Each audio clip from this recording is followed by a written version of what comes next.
Room नहीं, बाहर मौजूद लोग ये सब कुछ इमरान खान साहब की मर्ज़ी से कर रहे हैं या अपनी मर्ज़ी से कर रहे हैं। पहले बात थी कि हम सिर्फ इस्टेब्लिशमेंट से मज़ाकरात करेंगे, हुकूमत से मज़ाकरात नहीं करेंगे। फिर पता चला कि पाकिस्तान तहरीक इंसाफ की क़यादत एक कदम पीछे चली गई है और अब वो हुकूमत के साथ भी बात कर रही है। और अब बैरिस्टर सैफ अलल ऐलान ये कह रहे हैं कि वो एक कदम और पीछे जाने के लिए तैयार हैं, यानी कि वो अपनी पार्टी से कह रहे हैं कि आप ऐसे करें कि हुकूमत से बात ना करें बल्कि अपोजिशन से बात करें। और वो इसे अपने वल्लों अपना प्लान बी कह रहे हैं, कसम खुदा का।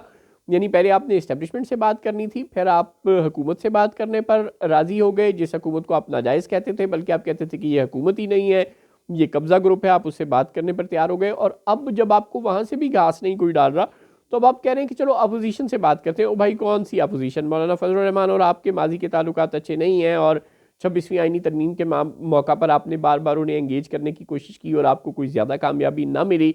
आप लोग आपस में एक दूसरे के करीब ना आ सके और मौलाना साहब की हुकूमत के साथ फाइनली डील हो गई, चाहे जैसी भी हुई लेकिन हो गई। अख्तर मैंगल साहब का और आपका भी माजी अच्छा नहीं है, और आप लोग ये कह भी चुके हैं कि इमरान खान साहब चाहते हैं कि वो अख्तर मैंगल साहब से जेल में मुलाकात करें, वो महमूद अचकज़ई से जेल में मुलाकात करें, वो मौलाना फजल रहमान से जेल में मुलाकात करें। लेकिन आप इस तरह की बातें जब इन्हीं लीडरों के सामने की जाती हैं तो वो इसका जवाब तक देना पसंद नहीं करते। यानी उनमें से कोई भी इमरान खान साहब को इतना पसंद नहीं करता। महमूद अचकज़ई साहब तो बिल्कुल, उनकी तो माजी में एक अच्छी दोस्ती रही है खान साहब से, और वो तो खान साहब से मिलने के लिए तैयार हो जाएंगे और हैं भी। लेकिन उनके अलावा अख्तर मैंगल साहब और मौलाना साहब में तो ऐसा कोई ख्वाहिश नज़र नहीं आ रही कि वो इमरान खान साहब से जाकर जेल में मिलेंगे। तो गोया अपोजिशन के साथ तो आपके कोई अच्छे ताल्लुकात ही नहीं है, और आपके अलावा कोई अपोजिशन में है भी नहीं, to be very honest. Akhtar Mengal sahab की जमात में 4 लोग हैं और वो दिल बर्दाश्ता होकर सब कुछ छोड़ छाड़ कर अलग होकर बैठ गए हैं। वो बहुत थक चुके हैं बुरी तरह से, उनके सूबे में हालात बहुत बुरे हैं, और उनका थक जाना और मायूस हो जाना, फ्रस्ट्रेट हो जाना तो बनता भी है। और मौलाना साहब तो अभी हुकूमत के साथ एंगेज कर रहे हैं, और जो नजम सेठी साहब जिस तरह की अफवाहें फैला रहे हैं कि मौलाना साहब को अब नया मंजन दिया जा रहा है हुकूमत की जानिब से कि 2.5 साल जरदारी साहब सदर रहेंगे और 2.5 साल उन्हें सदर बना दिया जाएगा, या इस तरह का कोई भी और अच्छा पैकेज उन्हें ऑफर किया जा रहा है, तो मौलाना साहब तो हो सकता है 26वीं आईनी तरमीम के वक्त भी राम हो गए थे, और अब मदारस बिल से भी शायद वो पीछे हट जाएं बकौल नजम सेठी साहब की अफवाहों के, और वो हुकूमत के साथ उनकी बात बन जाए। तो ले देखिए कि अख्तर मैंगल साहब रह गए अपोजिशन में और एक पाकिस्तान तहरीक इंसाफ रह गई। तो अख्तर मैंगल साहब अचकज़ई साहब तो अकेले ही है ना, तो अख्तर मैंगल साहब क्या आपके साथ चलने पर तैयार होंगे? कम से कम आपका माजी का कुछ ऐसा ट्रैक रिकॉर्ड नहीं है कि अख्तर मैंगल साहब और आप कोई ज़्यादा गहरी दोस्ती रख सकें। और उनकी पार्लियामेंट में कितने एक बंदे हैं, तो उनको वो आपके साथ मिल भी जाएंगे तो कितना प्रेशर हुकूमत पर पड़ जाएगा। तो ये बात बैरिस्टर सैफ साहब किताबी तौर पर तो अच्छी है कि अपोजिशन का इत्तेहाद हो, लेकिन सच ये है कि अपोजिशन में आप लोगों के अलावा कोई है ही नहीं।